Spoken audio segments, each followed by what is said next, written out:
In this video, I'm going to share with you 5 variants of M48 Patton tanks in the museum's collection, including serial number 1, including also the only drivable M48C I'm aware of. The need for a next-generation M48 Patton tank was clear to the United States in 1950. The Soviets had already begun producing and fielding their T54 next-generation tank with a 100mm main gun and with 205mm thick armor at the front of its turret. While we're still using M46 Pattons, M26 Pershings, and World War II Sherman variant tanks on the battlefield in Korea. So we're behind. The Soviets have more tanks than we do. Their tanks have more powerful guns. Their tanks have thicker armor. We started to scramble to catch up. In 1950, we initiated 2 programs to close this gap. The first program was our M47 Patton tank program, which was just a stopgap. We could get M47 Patton tanks into the field faster than we could get our next generation M48 Patton tanks, so we scrambled to do so. Now, this video does not focus on the M47 Patton tank. We have another video on our YouTube channel. Please take a look at it if you want to see more detail on the M47. I'll briefly touch on the M47, just enough to contrast the M48. So the M47 we manufactured between 1951 and 1953. In that 2-year period of production, we produced about 8,700 M47 tanks. All the while, we're working to get up and running with the M48. When I think about the difference between the M47 Patton tank and the M48 series of Patton tanks, the first thing I think about is difference in thickness of armor. The thickest armor on the turret of the M47 Patton tank was only 102mm thick, or about 4 inches thick. The thickest armor on the turret of the M48 tank was 178mm thick, or 7 inches thick. If that was the only difference between the 2 tanks, which tank would you want to be in when you go onto the battlefield? There were a lot of other differences between the M47 Patton and the M48 Patton as well. Let me dive into those details. Here is an example of an M47 Patton tank. This is the particular tank shown in our M47 Patton YouTube video. Look at the shape of this turret. That's the first thing. It's got a little bit of a nose on it, and look at the overhang. The turret overhangs the hull. A person would look at those overhangs and say, well, those are potential shot traps. Those angles between the hull and the turret could deflect an incoming round into a different portion of the tank rather than deflect an incoming round away from the tank. So, and you'll see the difference when we come to the M48. So that's one thing. Second thing about the M47, a 5-person crew, including the bow gun as the 5th crew member. You'll see on the M48, the bow gun's gone. You see 2 hatches on either side of the hull. You'll notice a difference when we look at the M48. The last thing I want to show here on the M47 is the configuration at the rear of the turret. Very different from what we're going to see on the M48. Now, on the rear of this turret, you see a very significant protrusion. This is called the bustle. This bustle is a counterweight to the forward weight of the 90mm main gun. But what a disadvantage, an unintended consequence of a bustle extending out this far is it can serve as a shot trap depending on how incoming rounds are striking the tank. You can see that the angles do not deflect incoming rounds away from the tank, and instead the angles can, in circumstances, cause an incoming round to deflect right into another part of the tank. That's what we're talking about when we refer to a shot trap. Now let's go over to the M48 and look at improvements the M48 has in contrast to what we've just seen in the M47. Here's our first example of an M48 Patton tank. This is actually an original model M48. It began as a T48 prototype, later standardized into a base M48 Patton tank. This M48 demonstrates a lot of the advantages the entire family of M48 series Patton tanks has over the M47, beginning with the turret.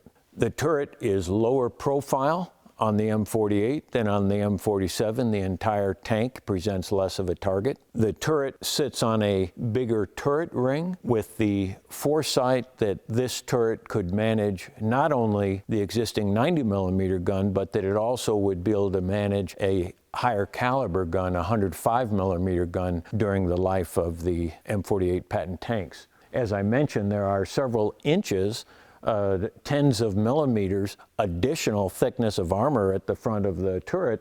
There also is thicker armor at the front top glacis of the hull. The hull is shaped more elaborately to improve shot deflection and to reduce overall mass of the tank. You would think with all this additional armor, this tank would be heavier than the M47, but it's not. It's actually even a little bit lighter. The combat loaded weight of the M48 was 3,400 pounds less, or about a ton and a half less than the combat loaded weight of the M47. That's partly because of the elliptical hull. It's partly because of the efficient design of the turret, and even though it's actually lighter than the more thinly armored M47, the M48 has thicker tracks to improve flotation across softer ground. Another advantage of the M48, and a factor in reducing the combat loaded weight, is the crew has been reduced from 5 people found in the M47 to only 4. The bow gunner's position has been eliminated, and the bow gun has been eliminated. The driver's hatch has been relocated to the center of the turret. Another advantage for the driver's position, besides relocating the hatch to the center of the turret, is although the original M48 had exactly the same Continental 1790-5, 1790-7 AV engine that the M47 Patton tank had, the M48 had a new transmission. This new transmission made it possible for the driver to have a steering wheel for the first time instead of a toggle stick to steer the tank as found in the M47, and instead of brake steering as found in earlier versions of American main battle tanks. The main gun in the M48 is a 90mm gun, just as in the M47, but it's an improved variant of 90mm gun. This is the M41 90mm gun in contrast to the M36 90mm gun found on the M47. The M41 has the same ballistics as the M36, but is lighter weight. Another advantage of the M48 over the M47 is in the M48, the commander could fire the 50 caliber machine gun while remaining inside the turret. With all these advantages the M48 had over the M47, it's easy to understand why the United States was so anxious to get the M48 into production. And in fact, the United States Army Ordnance Department commissioned production of the M48 before the design was even standardized and before all of the bugs were worked out. From 1952 until March of 1953, Chrysler, Ford, and General Motors manufactured 893 examples of the M48 without a standardized design. These first 893 tanks were therefore referred to as T48. In April of 1953, the Army Ordnance Department retroactively standardized and redesignated all 893 of these T48s to become M48s. And what we have behind me is an original T48 redesignated an M48. Let's look at some of the details of it. The reason we know this particular version of M48 is an original T48 redesignated M48 is the size of the driver's hatch. It has a small driver's hatch. Only T48 redesignated M48 Patton tanks had small driver's hatches. A second clue here is the hatch cover. The hatch cover is flush with the top of the driver's hatch. You'll see that in next variations, the driver's hatch is actually raised so that it could clear the 3 periscopes at the front of the driver's hatch. But in the original T48, this hatch could not clear raised periscopes at the front of the hatch. Let's walk around to the side and rear of the tank. On the side of the tank, we want to look at the return rollers on each track. The original T48 had 5 return rollers, as you see here. The original T48 did not have any tension idler wheels at the rear of the track behind the last road wheel. Also typical of the T48 M48 is the open commander's cupola.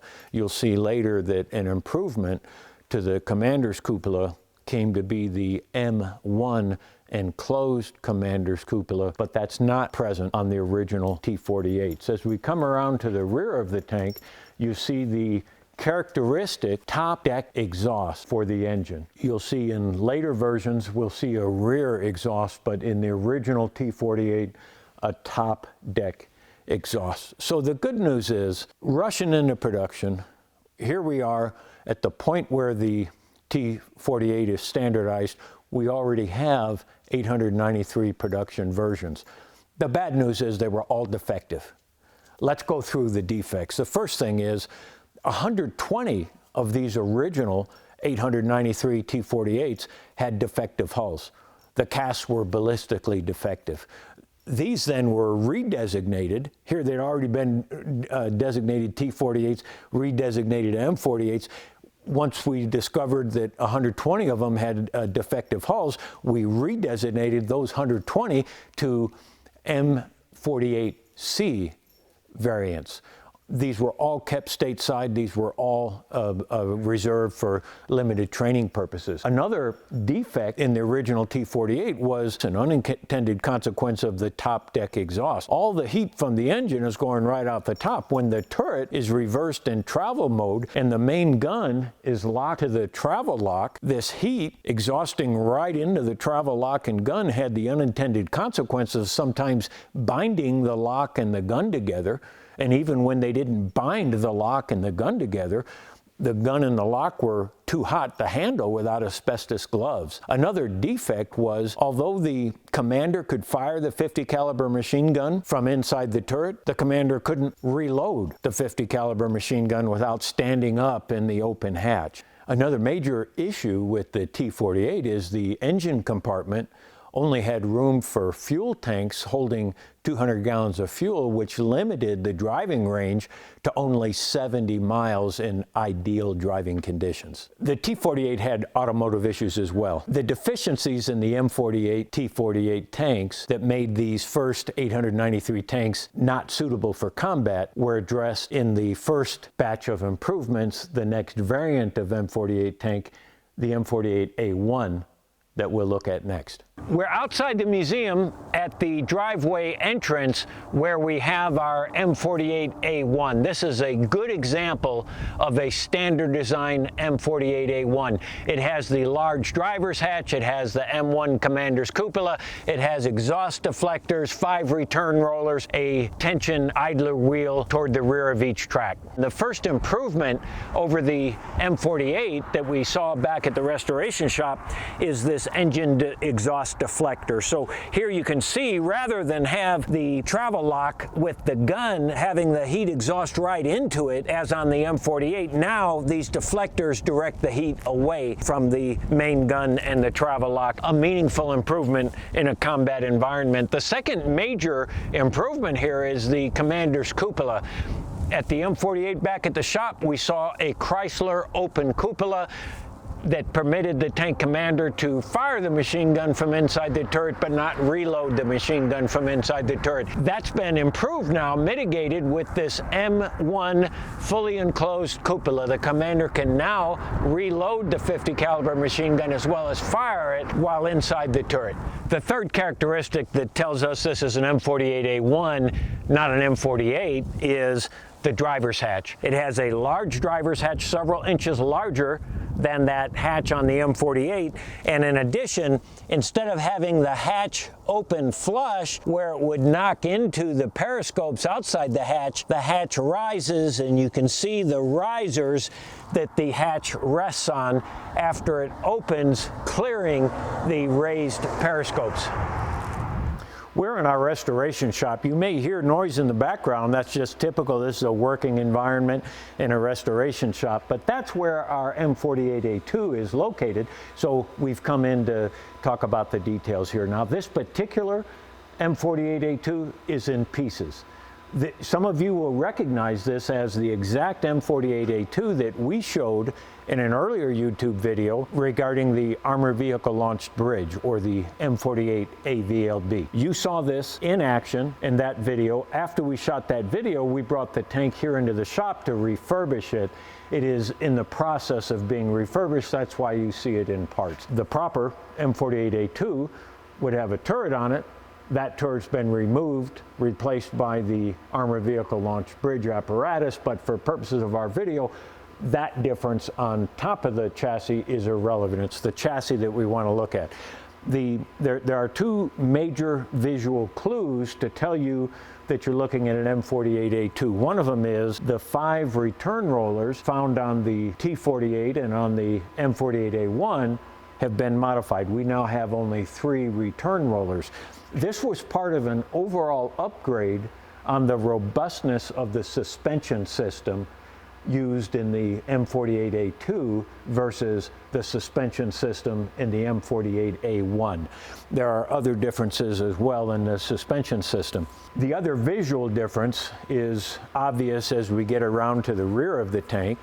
Here, in contrast to the M48 and the M48A1, with a top deck exhaust, we have a rear exhaust. And so this is really right away. You look at the rear of an M48, if it has a top deck exhaust, it's either an M48 or an M48A1. If it has a rear deck exhaust, it's an M48A2 or version thereof. It could be an M48A3, it could be an M48A5. The most significant functional difference in the M48A2 series was the engine. This is a new engine. Instead of the Continental AV 1790-5-7, we now have a Continental AVI, a fuel-injected engine. The carbureted engines of the original M48 and M48A1 have now been upgraded to a fuel-injected engine, far more fuel efficient and also more compact. It takes less room in the engine compartment. That created more space for larger fuel tanks that could hold 300 gallons of fuel in the M48A2 instead of only 200 gallons of fuel as in the M48A1. The combination of larger fuel tanks and more efficient use of the fuel with the fuel-injected engine increased the range of the M48A2 from 70 miles to 160 miles, a big deal in combat. One last nit about M48A2Cs. During the time that the M48A2s were being manufactured, some additional improvements were introduced. One improvement consisted of removing the tension idler wheel from each track. The other improvement was a new rangefinder. These improvements were considered significant enough to have a new designation of M48A2C. Once the M48A2C was standardized, all M48A2s previously manufactured were upgraded to meet 2C standards. So what we have here actually is an M48A2C without tension idler wheels rather than an original M48A2. Now let's move on to the upgrades incorporated into the M48A3 Patton tank. The M48A3 tank in our museum that you see behind me is named Dreadnoughts, which means fear nothing. The main difference between the M48A3 and earlier M48s was the engine. By the time the M48A3 entered production in 1957, the Army Ordnance Department already had available a better engine that was intended to go into the next generation tank, the M60. But why not use that engine for the M48? This engine was a game changer. It was a diesel supercharged engine, the Continental 1790 AVDS. The AVDS was then put into new production M48A3s as well as retrofitted into M48A1s and M48A2s. When we began production of the M48A3 in 1957, not only did we have the engine from the M60 program available, we also had the 105mm gun from the M60 program available, and originally the thought was, let's use that too. The only reason we didn't, the only reason we kept the 90mm gun on the M48A3 is economics. we had such a large stockpile of 90mm tank rounds, the Army made the decision, we got to use those up, and we can't upgrade the M48 family with a 105mm gun. We need to have the M48 family continue to use 90mm rounds and work down the stockpile. Although the 90mm gun was inferior to the main guns on Soviet T54 and T55 tanks in the late 50s, the 90mm gun was just fine for infantry support in jungle combat in Vietnam. And so that's where most of the M48A3s were deployed, to Vietnam. Let's look at some of the other details of the M48A3, starting with the number of return rollers. Now, this is just an interesting part of the whole retrofit, because both M48A2s with 3 return rollers and M48A1s with 5 return rollers were retrofitted to the M48A3 standards. You'll find M48A3s both with 5 and with 3 return rollers. This particular example has 5 return rollers, so we know that our M48A3 was retrofitted from an M48A1 tank. A second item here is, although this was manufactured as an M48A1 and it had a top deck exhaust, when it was retrofitted to M48A3 standards, the rear deck was reworked for a rear exhaust. Now, the rear exhaust was important for multiple reasons, not only because it helped protect the gun and the travel lock, but also because having the heat come out the rear rather than up through the top of the deck reduce the infrared signature of the tank. The last thing I want to point to is the cupola on this particular M48A3. It's not the standard M1 enclosed commander's cupola. So the cupola on this particular M48A3 is not correct. We did not do this restoration to be correct that M1 enclosed cupola should be here. But on the other hand, that M1 enclosed cupola was not popular in Vietnam. It restricted visibility in jungle warfare too much. A number of tank commanders opened up their commander's cupola to a more open design like what you see here. Now, this is not the Vietnam War configuration of an open commander's cupola. This is an Israeli Defense Force configuration of open commander's cupola. And I suspect that what happened is that this tank at one point was retrofitted to M48A5 standards. That included the Israeli Defense Force, the IDF, open cupola. I think after it was retrofitted to A5 standards, it subsequently was re-retrofitted to A3 standards without swapping out the IDF cupola for the correct M1 enclosed cupola. So the real world of tanks is very different from the textbook world of tanks.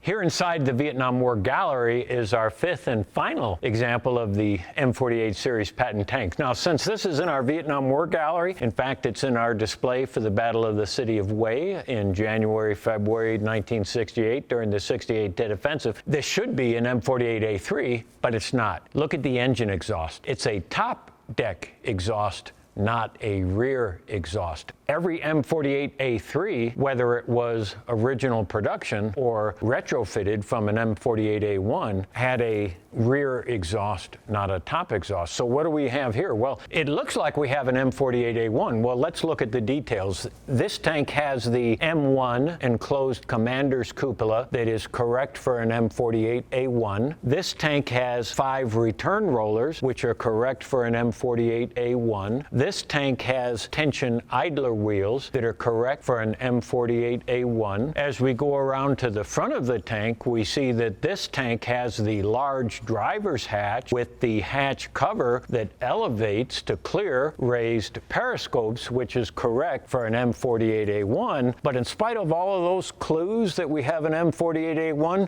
this is not an M48A1. Look at this marking on the front of the hull, non-ballistic. This is one of only 120 M48Cs. Remember, in that original 897 T48s, subsequently redesignated M48s, It was determined that 120 of those original M48 had defective hull castings and had non-ballistic armor. This is one of those. This is how they were marked. This is one of 120 M48Cs. As far as I know, this is the only drivable, fully restored M48C in existence. If any of you know to the contrary, please say something in the comments. This is even more special than one of only 120 M48Cs. Believe it or not, this is Patton tank serial number 1, the very first production tank. This is the tank Mrs. Beatrice Patton christened July 1st, 1952, bringing the formal designation of Patton to the M48 family of tanks. The fact this is serial number 1 M48 Patton tank makes this one of the most historically significant artifacts in the museum, right up there in the same class as our musket that fired the first shot at the Battle of Bunker Hill. I'd like to close out the video commenting on the M48A4 and the M48A5 Patton tanks. The M48A4 is easy to address quickly. We never made one. The M48A4 designation was reserved for a program that was intended to retrofit M60 turrets to M48 series tanks. That program was canceled. We never went forward. The M48A5 was standardized and produced beginning 1975. The difference in the M48A5 is it employed the 105 millimeter gun developed for the M60, retrofitted to M48A1s and M48A3s. From 1975 to 1979, the United States retrofitted a little over 2,000 M48A1s and M48A3s to the new M48A5 standard. By 1975, we'd worked down our inventory of 90 millimeter tank rounds enough that it made economic sense to introduce the 105 millimeter gun to the remaining M48 series Patton tanks. Most of the M48A5 stayed stateside. We sent 105 M48A5s to Korea to replace M60s that needed to be brought back to the United States for refurbishment. We sent a few M48A5s to others overseas, but most were kept in the United States for National Guard training. We retired the last M48A5 from the United States National Guard in 1987. After that, we exported more M48 series tanks to allies around the world. This concludes our review of the 5 M48 Patton tanks here in the museum and in the restoration shop, many of which we use in the 4th of July parade. Please let us know what you think of these videos. Comment on what you like, what you don't like, and if you'd like to see these tanks in person, please come visit us here at the National Museum of Military Vehicles.